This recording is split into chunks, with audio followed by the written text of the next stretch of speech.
আসসালামু আলাইকুম। রাজীব কমার্স একাডেমির পক্ষ থেকে সবাইকে জানাচ্ছি আন্তরিক শুভেচ্ছা এবং অভিনন্দন। আমি মোহাম্মদ রাজীব খান। আজকে আমি আপনাদের সাথে নতুন আরেকটি অধ্যায় নিয়ে আলোচনা করব। আজকের অধ্যায়ের নাম হচ্ছে মধ্যমেধী অর্থায়ন। তাহলে মধ্যমেধী অর্থায়নের অঙ্ক করার আগে আমাদের সর্বপ্রথম মধ্যমেধী অর্থায়ন কাকে বলে সেটা সম্পর্কে জানানো থাকতে হবে। তাহলে চলুন শুরু করা যাক। আজকের 1 নম্বর ক্লাসে আমরা মধ্যমেধী অর্থায়নের মৌলিক বিষয় নিয়ে আলোচনা করব। সাধারণত স্বল্পমেয়াদী এবং দীর্ঘমেয়াদী অর্থায়নের মধ্যবর্তী সময়ের জন্য যে অর্থ সংগ্রহ করা হয় তাকে মধ্যমেয়াদী অর্থায়ন বলে। মধ্যমেয়াদী অর্থায়ন সাধারণত 1 বছরের বেশি কিন্তু 10 বছর কম সময়ের জন্য হয়ে থাকে। একে সাধারণত ইংরেজিতে মিড টার্ম ফিন্যান্সিং বা ইন্টারমিডিয়েট ফিন্যান্সিং বলা হয়। এই মিড টার্ম অঙ্ক অর্থাৎ মধ্যমেয়াদী অঙ্ক সাধারণত যে সমস্ত অঙ্কগুলো পরীক্ষায় আসতে পারে সেগুলো হচ্ছে, ধরুন আপনি ব্যাংক থেকে ঋণ আনলেন 4-5 বছরের জন্য বা 6-7-8 বছরের জন্য। সেই ঋণের টাকাকে আমরা অবশ্যই প্রেজেন্ট ভ্যালু ধরতে হবে এবং প্রেজেন্ট ভ্যালুর মান ধরে আমাদের কিস্তি পরিমাণটা বের করতে হবে। তাহলে আমাদের সর্বপ্রথম কাজ হচ্ছে যে কোনো আর্থিক প্রতিষ্ঠান থেকে ঋণ আনবো, ওই ঋণের কিস্তি পরিমাণটা বের করা। এটা কিন্তু আমাদের শিখতে হবে। আর এই কিস্তি পরিমাণটা কীভাবে বের করতে হয় তা এখানে একটা সূত্রের মধ্যে দেওয়া আছে। এই সূত্রের মাধ্যমে আমাদের কিন্তু অবশ্যই কিস্তি পরিমাণটা বের করতে হবে। এখানে যে এই দ্বারা বোঝানো হয় কিস্তির পরিমাণ, আর পিবি দ্বারা বোঝানো হয় প্রেজেন্ট ভ্যালু। অর্থাৎ যে পরিমাণ টাকা আমি ব্যাংক থেকে ঋণ আনবো সেই টাকাকে আমাদের প্রেজেন্ট ভ্যালু ধরতে হবে। আর দ্বারা বোঝানো হয় ইন্টারেস্ট রেট, আর এন দ্বারা বোঝানো হয় আমাদের বছর বা নাম্বার অফ ইয়ার বোঝানো হয়। তাহলে এই সূত্রটি আপনারা নিজ দায়িত্বে ভালোভাবে কয়েকবার লিখবেন এবং মুখস্থ করে ফেলবেন, কারণ সূত্র আমাদের অবশ্যই মুখস্থ করতে হবে, ঠিক আছে? কারণ সূত্র মুখস্থ ছাড়া আপনি কিন্তু অঙ্ক করতে পারবেন না। আর এই সূত্রগুলো আমাদের অবশ্যই টাইম ভ্যালু অফ মানির অধ্যায় বিস্তারিত আলোচনা করা হয়েছে। আপনারা অবশ্যই এই অধ্যায় করার আগে টাইম ভ্যালু অফ মানির অধ্যায়টা ভালোভাবে করবেন, এতে করে এই অধ্যায় সম্পর্কে আরও ভালোভাবে বুঝতে পারবেন।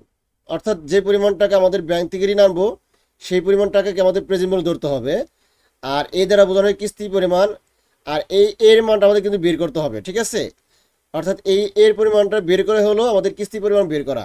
এই আর এর মান এবং এন এর মান কিন্তু অঙ্কে অবশ্যই দেওয়া থাকবে। এখানে কিন্তু বিস্তারিত উল্লেখ করা আছে, আপনারা নিজেদের ভালোভাবে পড়ে নেবেন। আচ্ছা, এখন প্রশ্ন হলো এই কিস্তি কিন্তু সাধারণত দুইভাবে হয়। একটা হলো বছরের শুরুতে, আর একটা হলো বছরের শেষে। যদি বছরের শুরুতে হয় তাহলে এই সূত্রের শেষে আমাদের 1+r গুণ করতে হবে। এখানে আমি উল্লেখ করে দিচ্ছি, সবাই একটু লক্ষ্য করেন। যদি কিস্তির টাকা প্রতি বছরের শুরুতে হয় তাহলে অবশ্যই আমাদের এই সূত্রের সাথে এখানে 1+r গুণ করতে হবে, যেটা আমরা কিছুক্ষণ পরে উদাহরণের মাধ্যমে বিষয়টি আরও ভালোভাবে দেখে দিব। আপনারা আপাতত মনে রাখবেন যে কিস্তির টাকা যদি প্রতি বছর শুরুতে দেওয়া হয় তাহলে সূত্রের শেষে 1+r গুণ করতে হবে, এটা আমাদের মনে রাখতে হবে। আর যদি বছরের শেষে দেওয়া হয় তাহলে কোনো কিছু করতে হবে না, নর্মাল যেভাবে আছে সেভাবে অঙ্ক করতে হবে। আশা করি আপনারা সবাই এই বিষয়টি বুঝতে পেরেছেন। আচ্ছা, সূত্রে এম এর ব্যবহার। সাধারণত এম দ্বারা বোঝানো হয় নাম্বার অফ কম্পাউন্ডিং ইন ইয়ার, অর্থাৎ 1 বছরের চক্রবৃদ্ধির সংখ্যা। মানে বছরে কতবার জমা টাকার উপরে সুদ ধার্য করবে সেই সংখ্যাকে সাধারণত এম দ্বারা প্রকাশ করা হয়। এখানে বলা আছে হাফ ইয়ারলি বা সেমি অ্যানুয়ালি। হাফ ইয়ারলি বলতে বোঝানো হয় 6 মাস পর পর বছরের 2 বার। হাফ ইয়ারলি এবং সেমি অ্যানুয়ালি কিন্তু একই কথা, পরীক্ষার মধ্যে যে কোনো নামে থাকতে পারে। যার অর্থ হচ্ছে 6 মাস পর পর, তাহলে 6 মাস পর পর হলে বছর হবে 2 বার, তাহলে এম এর মান হবে 2, ঠিক আছে? আর 2 নম্বর বলা হয়েছে কোয়ার্টারলি। কোয়ার্টারলি বলতে বোঝানো হয় 3 মাস পর পর, তাহলে বছর হবে 4 বার। অর্থাৎ ব্যাংক যদি 3 মাস পর পর সুদ ধার্য করে তাহলে বছর হবে 4 বার, এই জন্য এম এর মান হবে 4।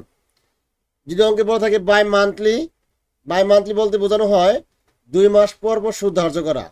যদি 2 মাস পর পর সুদ ধার্য করা হয় তাহলে বছর হবে 6 বার, এই জন্য এম এর মান হবে 6। এরপর আছে মান্থলি। মান্থলি বলতে বোঝানো হয় প্রতি মাসে, অর্থাৎ 1 মাস পর পর সুদ ধার্য করা।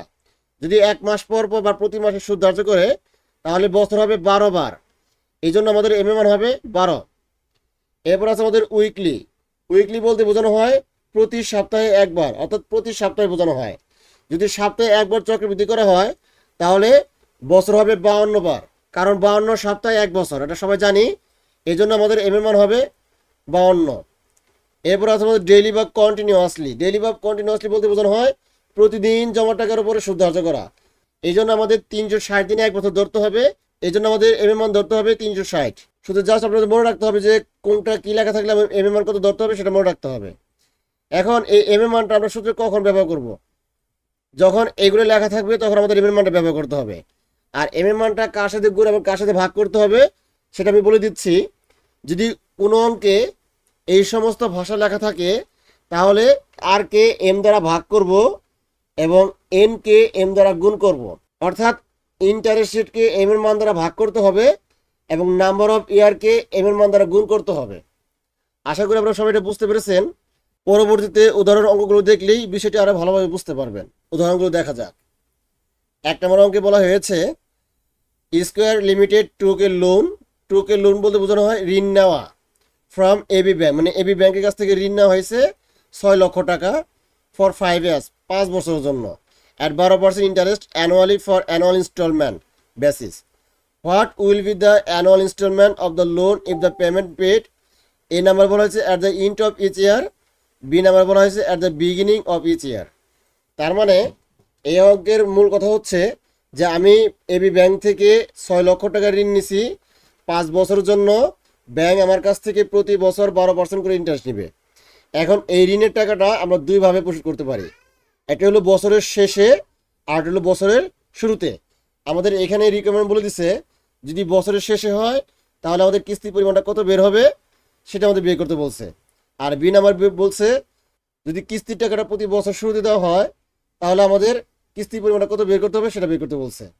এখানে বলেছে যে what will be the annual instalment, অর্থাৎ বার্ষিক কিস্তি পরিমাণ কত হবে অফ দ্য লোন মানে ঋণের, ইফ দ্য কোম্পানি পেড, যদি কোম্পানি পেড করা হয় at the end of each year, বছর শেষে।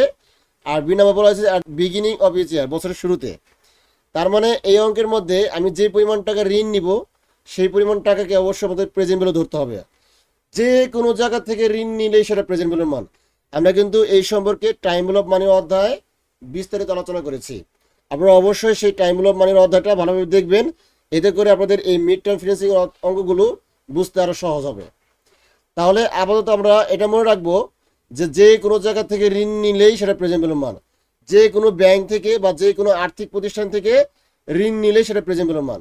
তাহলে এই যে স্কোয়ার লিমিটেড, মানে স্কোয়ার লিমিটেড কি করছে 6 লক্ষ টাকা ঋণ নিছে, তাহলে এই 6 লক্ষ টাকা অবশ্যই আমাদের কি ধরতে হবে প্রেজেন্ট ভ্যালুর মান ধরতে হবে। আর এর মান ধরতে হবে আমাদের 5 বছর, আর এর মান ধরতে হবে আমাদের 12%, অর্থাৎ 0.12। ঠিক আছে, 12%কে একসাথে ভাগ করলে সেটা 10 মতো হয়ে যাবে। আর এর মান কিন্তু আমাদের কিস্তি পরিমাণটা বের করতে বলছে। তাহলে আমাদের এই নাম্বার রিকোয়ারমেন্ট ছিল at the end of each year. আমাদের যে সূত্র ছিল প্রেজেন্ট ভ্যালুর কিস্তির সূত্র, সেই সূত্র প্রথমে বসাবো। এখানে আমাদের এই যে এই পিবির মান দেওয়া আছে এখানে, এটা বসাবো।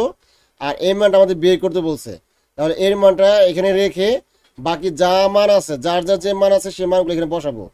বসে আমাদের এই সম্পূর্ণ ক্যালকুলেশন করলে, অর্থাৎ এই সম্পূর্ণ যদি আমরা সাইন্টিফিক ক্যালকুলেটর ক্যালকুলেশন করি তাহলে কিন্তু আমাদের এই মানটা বের হয়ে যাবে। ঠিক আছে, এই মানটা বের হয়ে যাবে।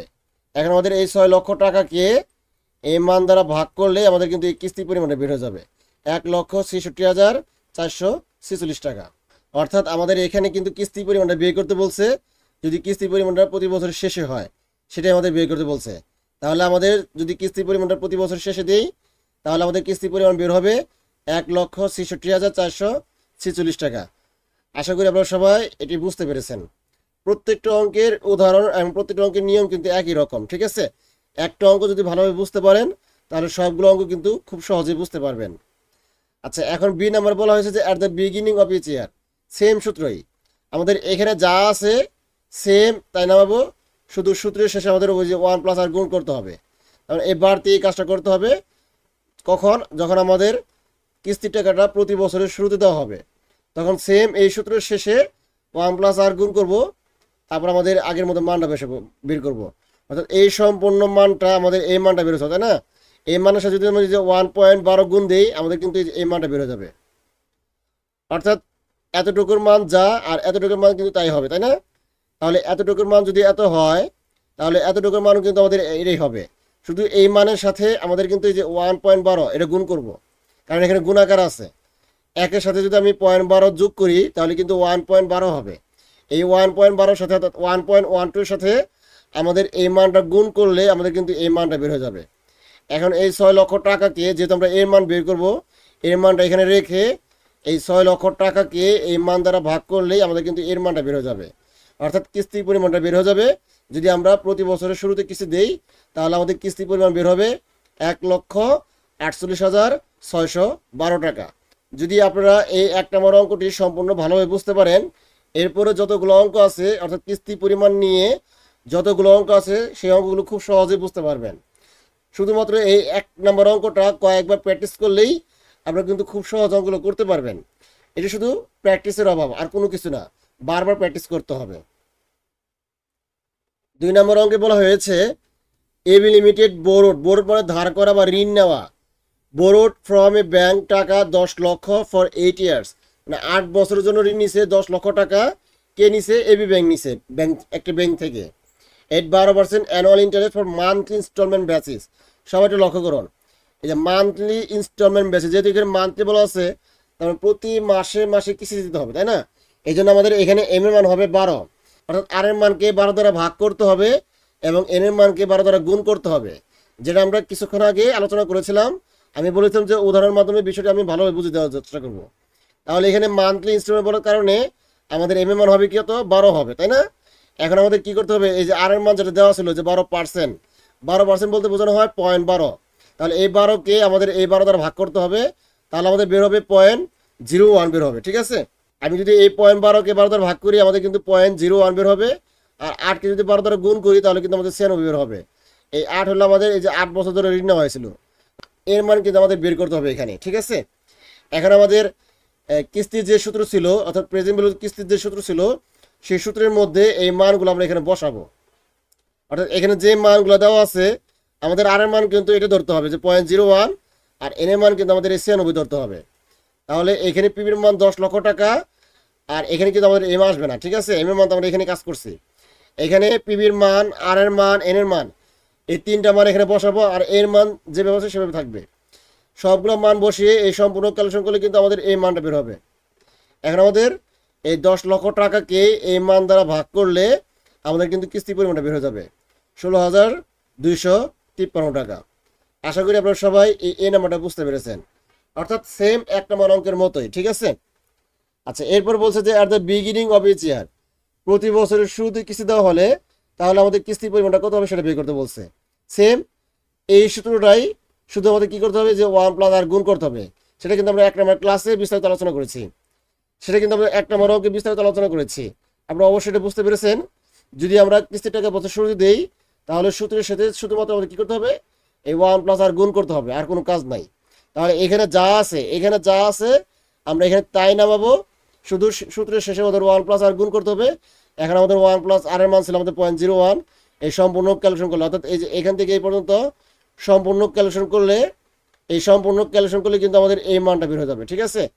এখন আমাদের এই 10 লক্ষ টাকাকে এই মান দ্বারা ভাগ করে আমাদের কিন্তু কিস্তি পরিমাণ বের হবে 16,092 টাকা। এটি কিন্তু আমাদের কিস্তি পরিমাণ যদি আমরা কিস্তি প্রতি বছরের শুরুতে দেওয়া হয়, আর যদি প্রতি বছর শেষে দেওয়া হয় তাহলে কিস্তি পরিমাণ বের হবে 16,253 টাকা। আশা করি আপনারা সবাই এই 2 নম্বর অঙ্কটি সম্পূর্ণ বুঝতে পেরেছেন। 1 নম্বর অঙ্ক এবং 2 নম্বর অঙ্ক সেম, 3 নম্বর অঙ্কটাও সেম। তারপর আমি আপনাদেরকে বুঝে দিচ্ছি। 3 নম্বর অঙ্কে বলা হয়েছে XY limited took A loan from a bank. একই কথা, টুক এ লোন মানে ঋণ নেওয়া, ফ্রম এ ব্যাংক যে কোনো একটি ব্যাংক থেকে টাকা 4 lakh for 5 years at 10% interest annually for quarterly instalment. সবাই একটু লক্ষ্য করুন, এখানে কিন্তু কোয়ার্টারলি ইনস্টলমেন্ট বেসিস, তার মানে 3 মাস পর পর চক্রবৃদ্ধি করা হবে। তাহলে কোয়ার্টারলি ইনস্টলমেন্ট বেসিস বলতে বোঝানো হয় বছরে 4 বার, তাই না? তাহলে এম এর মান হবে আমাদের 4, এই জন্য আর এর মানকে 4 দ্বারা ভাগ করতে হবে এবং এন এর মানকে আমাদের 4 দ্বারা গুণ করতে হবে। আমাদের আর এর মান ছিল যে 10% বলতে বোঝানো হয় 0.10। এই 0.10কে 4 দ্বারা ভাগ করলে আমাদের বের হবে 0.025, আর এন এর মান ছিল আমাদের 5 বছর, এই 5কে 4 দ্বারা গুণ করলে আমাদের বের হবে 20। তাহলে আমাদের এই প্রেজেন্ট ভ্যালুর মান দেওয়া হচ্ছে 4 লাখ টাকা, যেহেতু আমরা ব্যাংক থেকে ঋণ আনছি 4 লাখ টাকা। আর আমরা জানি যে কোনো ব্যাংক থেকে ঋণ আনলে সেটাকে আমাদের অবশ্যই প্রেজেন্ট ভ্যালুর মান ধরতে হবে। যেহেতু এখানে প্রেজেন্ট ভ্যালুর মান দেওয়া হচ্ছে 4 লক্ষ টাকা, আর এর মান দেওয়া আছে, এন এর মান দেওয়া আছে, তাহলে আমাদের প্রেজেন্ট ভ্যালু যে কিস্তি সূত্র ছিল, কিস্তি সূত্রের মধ্যে এই মানগুলো বসিয়ে ক্যালকুলেশন করলে কিন্তু আমাদের এই মানটা বের হয়ে যাবে, যেটা আমরা 1 নম্বর এবং 2 নম্বর অঙ্কে বিস্তারিত আলোচনা করেছি। আশা করি আপনারা সবাই এই নাম্বারটা বুঝতে পেরেছেন, কারণ এই নাম্বারে বলা হচ্ছে at the end of each year, যদি বছরের শেষে দেওয়া হয় কিস্তি পরিমাণ কত হবে সেটা আমাদের বের করতে বলছে। এরপর আমাদের বি নাম্বার বলা হয়েছে at the beginning of each year, অর্থাৎ কিস্তির টাকা যদি প্রতি বছরের শুরুতে দেওয়া হয় তাহলে কিস্তির পরিমাণটা কত হবে সেটা আমাদের বের করতে বলছে। সেম আমাদের এখানে যে সূত্র ছিল সেই সূত্রটা আমরা এখানে বসাবো, শুধু 1 প্লাস আর গুণ করতে হবে। আমরা জানি কিস্তির টাকা প্রতি বছর শুরুতে দিলে সূত্রের শেষে আমাদের 1 প্লাস আর গুণ করতে হয়। এই জন্য এখানে যে সূত্র আছে সেই সূত্রের সাথে শুধুমাত্র কি করবো, 1 প্লাস আর গুণ করবো। গুণ করে এখানে যে মানগুলো আছে সেই মানগুলো বসিয়ে ক্যালকুলেশন করে দিলে কিন্তু আমাদের শুরুর কিস্তির পরিমাণটা বের হয়ে যাবে। তাহলে আমরা যদি প্রতি বছর শেষে কিস্তি দেই তাহলে কিস্তির পরিমাণ বের হবে আমাদের 25,659 টাকা। আর যদি প্রতি বছরের শুরুতে দেই তাহলে আমাদের কিস্তির পরিমাণ বের হবে 25,033 টাকা। আশা করি আপনারা সবাই এই 3 নম্বর অঙ্কটি সম্পূর্ণ বুঝতে পেরেছেন। 1 নম্বর অঙ্ক, 2 নম্বর অঙ্ক এবং 3 নম্বর অঙ্ক, এই 3টা অঙ্ক কিন্তু সেম অঙ্ক। 1 নম্বর আমাদের বছরে একবার চক্রবৃদ্ধি করা হবে, এই জন্য আমাদের এখানে আর এর মানকে এবং এন এর মানকে কোনো কিছুর সাথে ভাগ বা গুণ করা হয় নাই। নর্মালভাবে আর এর মান এবং এন এর মান যা ছিল সেটা দিয়ে অঙ্ক করা হয়েছে। আর 2 নম্বরে কিন্তু আমাদের কিস্তি পরিমাণ কিন্তু হাফ ইয়ারলি ছিল, অর্থাৎ সেম হলে আর হাফ ইয়ারলি কি কথা, যে কোনো একটা নামে থাকতে পারে। এই জন্য আর এর মানকে 2 দ্বারা ভাগ করা হয়েছে এবং এন এর মানকে 2 দ্বারা গুণ করা হয়েছে। আর 3 নম্বরে কিন্তু আমাদের কোয়ার্টারলি ইনস্টলমেন্ট আছে, তাই না? তাহলে এখানে এম এর মান হবে 4, এই জন্য আর এর মানকে 4 দ্বারা ভাগ করতে হবে এবং এন এর মানকে 4 দ্বারা গুণ করতে হবে। গুণ করে আমাদের সূত্রে বসে মান বসে ক্যালকুলেশন করে দিলেই আমাদের কিন্তু এর মানটা বের হয়ে যাবে। ঠিক আছে, আশা করি আপনারা সবাই এই 1 নম্বর ক্লাসটি ভালোভাবে বুঝতে পেরেছেন। তারপর যদি কারো সমস্যা হয় বুঝতে, আমাকে কমেন্টের মাধ্যমে জানাবেন, আমি চেষ্টা করব আপনাদের সমস্যাগুলো সমাধান করে দেওয়ার জন্য। তাহলে পরবর্তী ক্লাস দেখার আমন্ত্রণ জানিয়ে আজকের মতো এখানে শেষ করছি।